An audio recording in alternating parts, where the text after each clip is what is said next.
Թեև լրագրողներ առանց սահմանների միջազգային կազմակերպության մամուլի ազատության ամենամյա սանդղակում Հայաստանը բարելավել է դիրքերն աշխարհի 180 երկրների շարքում զբաղեցնելով 34-րդ տեղն, այնուամենայնիվ մեր երկրում շարունակվում են լրագրողների նկատմամբ բռնության դեպքեր գրանցվել, ամենաթարմ դրվագը։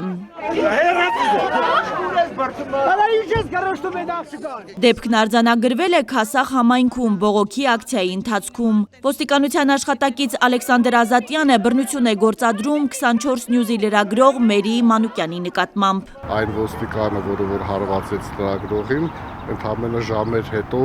ազատվեց աշխատակից, դուրս բերվեց համակարգից եւ սա նույնպես հատկանշական է։ Ասենք մեր հարևան Ադրբեջանում բազմաթիվ են լրագրողները, որոնք որ դատապարտված են եւ ազատազրկման մեջ են, այսպես շինծու մեղադրանքներով, բազմաթիվ են լրագրողները, որոնք որ ստիպված են լքել երկիրը, որպեսզի չհետապնդվեն, եւ այս առումով իհարկե եթե համեմատում ենք տարբերությունը ակնհայտ է, բայց դա չի նշանակում, որ մենք պետք է այսպես հանգստանանք եւ չշարունակենք պաշտպանել լրագրողների եւ լրատվամիջոցների իրավունքը։ Իդեպ ոստիկանի նկատմամբ քննչական կոմիտեում նախաձեռնվել է քրեական վարույթ։ Հասարակությունը եւս դատապարտում է տեղի ունեցածը։ Ուժ չի կարելի կիրառել, ոչ մի դեպքում։ Նույն ընտանիքում ուժ չի կարելի կիրառել։ Դրա համար կա բառ, լեզու, խոսակցություն, գիտակցություն, դա կարելի է խոսալ ասել։ Եվ դու, եթե ոստիկանի մասին խոսքը դու կատարում ես քո պարտքը, դա պետքա լեզվով, դա բռնի ուժով չի։ Մենք բռնակալ պետություն չենք։ Անտաշություն է դա։ Այդքան բան անտակտ վերաբերմունք է ժողովրդի հանդեպ։ Ժողովուրդը վախենում են ու ոստիկանները փոխանակ ժողովրդի կողքին կանգնեն, իրանք հակառակը ուժ են որ գործադրում ժողովրդի վրա, ստիպում են որ ժողովուրդը վախենան իրանցից։ Որոնք տենում են ամեն ինչը վատա է, ինչ խոսքի ազատություն։ Մարդկանց մուտքը բռնտանում են, ես ինչ են անում, լրագրողներին են հարվածում, այնուհետև չեն տալի։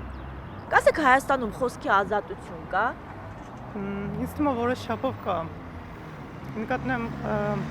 մարդիկ ունեն խոսքի ազատություն, բայց որոշակի բաներ ասելուց հետո հասկանում որ հետևանքներ կարող է լինել։ Խոսքի ազատության պաշտպանության կոմիտեի նախագահ Աշոտ Մելիքյանը նշում է, երամսյակային ու տարեկան զեկույցներում բազմիցս են արձանագրել զանգվածային լրատվության միջոցների եւ լրագրողների իրավունքների խախտումների դեպքեր։ Նախորդ տարվա առաջին երամսյակի համեմատ այս տարի ավելացել են լրագրողների նկատմամբ ֆիզիկական բռնության դեպքերը։ Ավելացել են նաեւ ճնշումների քանակը, տարատեսակ, դա կարող է լինել սպառնալիք, դա կարող է վիրավորանք եւ տարբեր այլ մեթոդներ լինեն ճնշումների, մյուս կողմից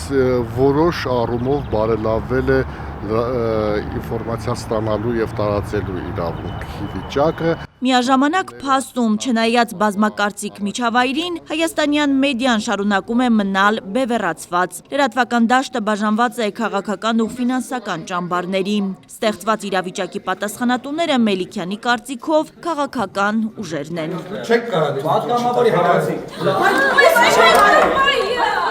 Շատերը ցավոք խոսքի ազատությունը սանձարձակության հետ են շփոթում։ Սա եւս համարվում է խոսքի ազատության խախտում, ասում է զրուցակիցս եւ հիշեցնում։ Եվրոպական կոնվենցիայի 10-րդ հոդվածի առաջին մասը երաշխավորում է խոսքի ազատության իրավունքը, բայց երկրորդ մասը սահմանափակումներ է ներառում։ Այն առանց կանոնների կռիվը, որը որ գնում է քաղաքական վերնախավում, դա վերաբերում է եւ իշխանություններին եւ ընդդիմությանը, ընդ որում իշխանության վրա շատ ավելի մեծ պատասխանատվություն է, որովհետեւ իրենք իշխանություն են, եւ այս իրավիճակը հաղթահարելու համար առաջին հերթին հենց քաղաքական վերնախավը պետք է ի վերջո իրենց պատասխանատվությունը զգան եւ հավաքվեն, բայց ցավոք մենք հակառակ պատկերն ենք տեսնում, վարչապետից սկսած իշխող ուժով շարունակելով այսպես եւ ընդդիմությունը իր հերթին է թեժացնում այդ իրավիճակը եւ փաստորեն ստացվում է, որ մենք ավելի շատ խնդիրներ ունենք այս ոլորտում, քան լուծումներ։ Freedom House միջազգային իրավապաշտպան կառույցի տվյալներով Հայաստանում մամուլը մասնակի է ազատ։ 4 հնարավորից խոսքի ազատությունը մեզանում գնահատվեց 2-ով։ Գնահատականը ավելի շատ է արտացոլում իրականությունը։ Եվ կարծում եմ, որ մենք դեռ շատ աշխատելու տեղ ունենք բոլորս հասարակական հանրությունը եւ հասարակությունը նույնպես։ Ապա տեղեկատվության տարածում ատելության խոսքի աննախադեպ մակարդակի աճ, հատկապես հետհեղափոխական շրջանում պառակտվեց ոչ միայն լրատվական, այլև հասարակական դաշտը։ Հասմիկ Ֆահրադյան, Բեն Անտոնյան, Արմալուր։